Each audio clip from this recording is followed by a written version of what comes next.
As cidades de Cachoeira e São Félix são banhadas pelo rio Paraguaçu. Esse rio, ele é o maior rio genuinamente baiano, ou seja, tem sua nascente na Bahia e passa inteiramente pelo estado. Nasce no Morro do Ouro, na Serra do Cocal, no município de Barra da Estiva, na Chapada Diamantina.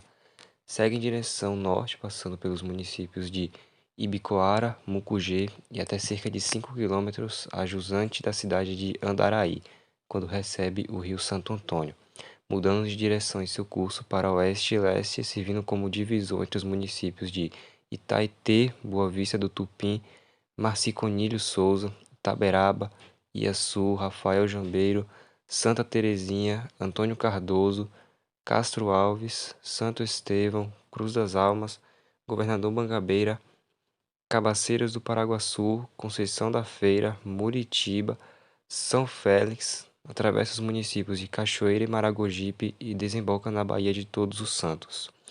Tem 600 quilômetros de extensão de curso e em seu baixo curso é navegável da Foz até as cidades de Cachoeira e São Félix, passando por Maragogipe no percurso de 46 quilômetros. Dentre os seus afluentes principais, destacam-se somente os da margem esquerda: Santo Antônio, Tupim, Capivari e do Peixe. No rio, se pesca ao longo de todo o curso, principalmente tucunarés, traíras e piaus, sendo que no baixo curso encontram-se camarões, robalos e tainhas. Com a construção da barragem da Pedra do Cavalo, o rio ficou responsável também pelo abastecimento de água de todo o recôncavo baiano, Feira de Santana e Salvador. As cidades de Cachoeira e São Félix têm como bioma único a Mata Atlântica.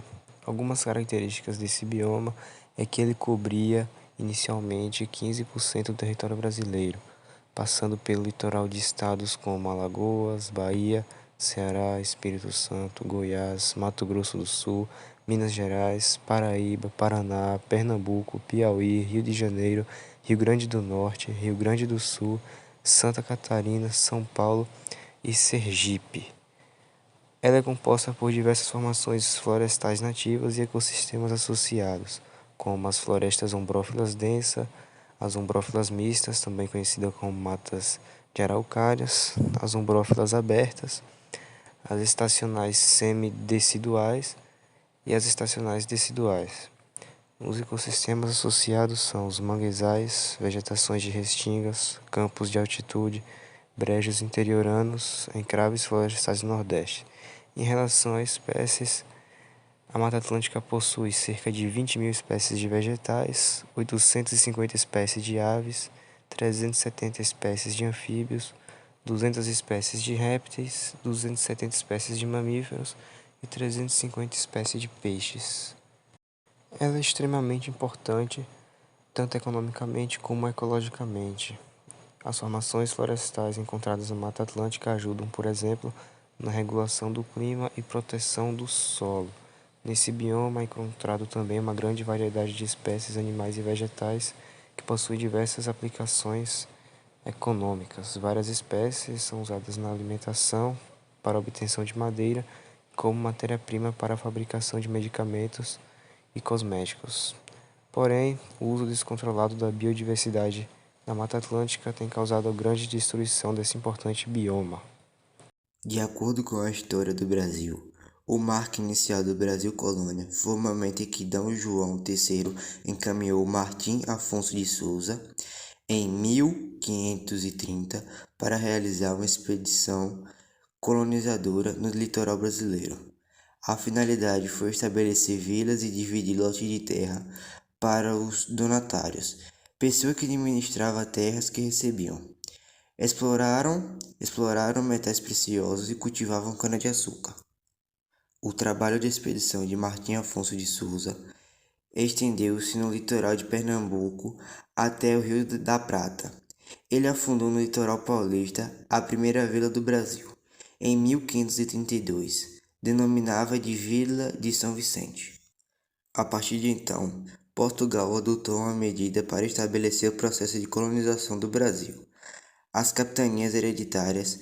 Essa estratégia constituiu na divisão do país em 5 capitanias hereditárias, que eram faixas de terra que abrangiam o litoral brasileiro até o limite estabelecido pelo Tratado de Tordesilhas. Ele era um documento que atestava o acordo entre Portugal e Espanha sobre os limites da terra descoberta por ambos. Como foi dito, quem recebia os lotes eram denominados de donatários. Já os documentos que atestavam o direito da posse das terras eram denominadas cartas de doação e floral.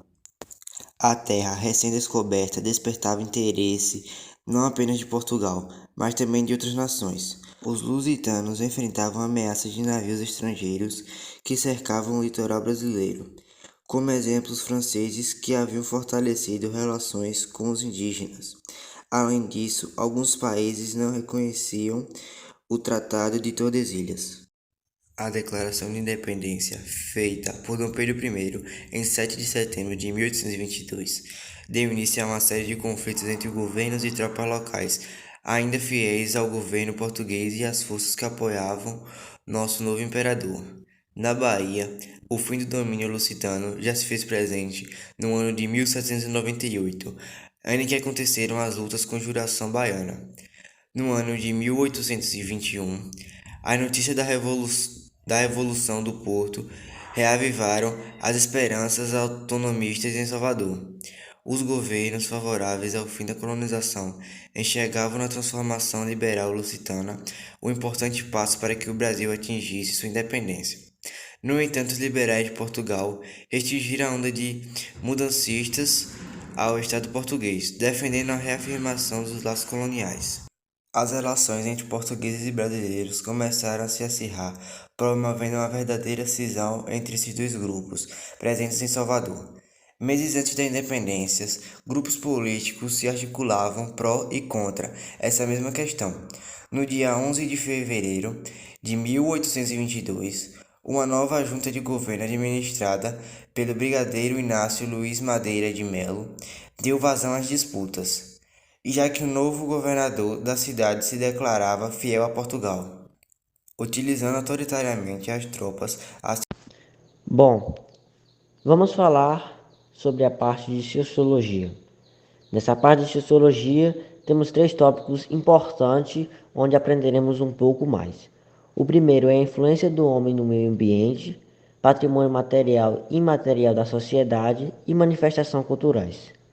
Vamos começar pela influência do homem no meio ambiente.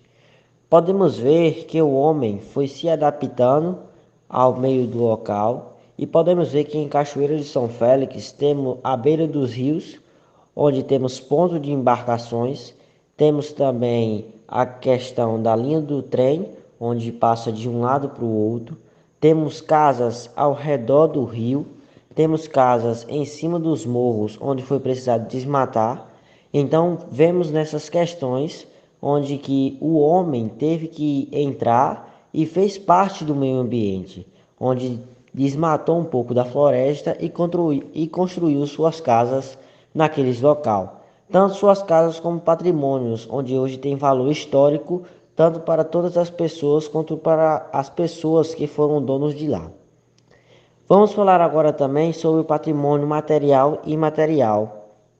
O patrimônio material de Cachoeira de São Félix, o município de Recôncavo Baiano, constitui-se um extraordinário parque barroco ao ar livre, mesmo ofuscando pelas atividades de prospecção e refino de petróleo na segunda metade do século XIX. Alguns municípios ainda guardam um esplendor da época colonial.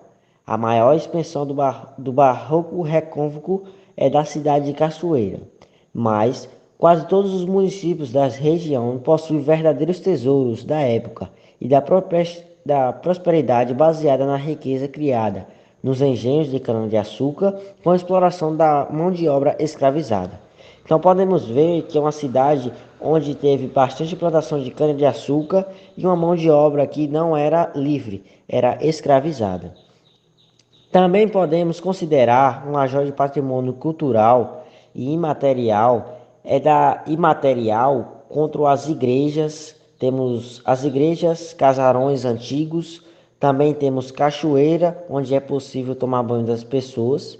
A margem esquerda do Rio Paraguaçu, formado com a cidade de São Félix. Só um organismo de tombamento urbano. Esse tombamento é conjunto arquitetônico e paisado pelo IPAM, ocorreu em 1971, embora bens tenham sido tombados individualmente na década de 1940, além de ser colonial na ponte que foi construída, onde passa trem e carros e ônibus e caminhões. Também o período áureo considera um ageu econômico entre a segunda da metade do século XVIII para o século XIX e a primeira metade do século XXI, quando a estrutura, os serviços urbanos e, devido à escassez de áreas plantadas, a cidade avançou por terrenos em costa e aterrou margens, segundo a Meretriz. Planear sobre o rio, com traumas de ruas irregulares onde se acomodam com a topografia da cidade. Então, devido à falta de áreas planas em áreas onde não seriam adequadas, vemos que a cidade foi construída e aterrada à beira do margem do rio Paraguaçu. Também temos algumas manifestações culturais em Cachoeira de São Félix. Lá temos a festa do todo dia, que atualmente as festas cachoeiranas se constituem na principal riqueza histórica do Recôncavo. Além de operar como demonstração de fé religiosa, eles contribuem para o maior esclarecimento de temperamento da população, que tem em todos os eventos socioculturais da cidade participação definitivamente na realização de mesmo. Temos também a festa de Nossa Senhora do Rosário. A festa de Nossa Senhora do Rosário, padroeira do município, ocorre numa data móvel da segunda quinzena de outubro. O culto à santa é o antigo, sua freguesia. Foi criada pelo arcebispo D. João Franco de Oliveira, no ano de 1696. Temos o ciclo da Quaresma. Na sexta-feira, que acontece a Semana Santa, às 17 horas, ocorre a procissão do encontro, como os andores de Nossa Senhora das Dores e o Senhor dos Passos, partindo da igreja na ordem terceiro do Carmo, responsável pelos atos litúrgicos dessa programação, percorrendo o centro da cidade por caminhos diferentes. Temos a Festa do Divino. A Festa do Divino Espírito Santo em Cachoeira data do século XVIII, sendo uma tradição de origem portuguesa. O imperador da festa costuma ser uma criança na faixa etária de 8 a 12 anos. Uma missa solene é celebrada na igreja matriz de Nossa Senhora do Rosário, a qual é seguida do desfile do imperador com sua corte pelas ruas da cidade. Temos a festa de Corpus Christi. Em função da quaresma, sua data é móvel. O cortejo costuma ser planificado pela Câmara Municipal. Temos também uma festa que é bastante conhecida, que é a festa de São João. Não se sabe ao certo da origem de São João em Cachoeira de São Félix, mas contudo os pesquisadores afirmam que os festejos juninos datam por século XVIII, antecipa pela Feira do Porto, quando os agricultores do Recôncavo Baiano se reuniam no maior centro comercial da cidade, à época para vender produtos juninos. Temos também a Festa da Independência, dia 25 de julho, é a data magna da cidade. Os festejos se iniciam na noite de 24, com o cortejo caboclo acompanhando 2 filas, sendo do bairro do Candeque para encontrar-se a cabocla que vem do município de São Félix, na Praça Manuel Vitoriano. Também temos a festa da Boa Morte. A festa de Nossa Senhora de Boa Morte realiza-se todo ano durante a primeira quinzena do mês de agosto, celebrada desde os primórdios do movimento ambocabaliano. A festa preserva ainda hoje seus traços característicos, individualizando, marcados pelo sofrimento de um povo que lutou para alcançar sua liberdade. Também temos a festa de Ajuda, que é uma festa de origem da devoção de Nossa Senhora de Ajuda na região. Contudo, sua igreja foi edificada pelo capitão Álvares Dias Adorno no período de 1596 a 1506.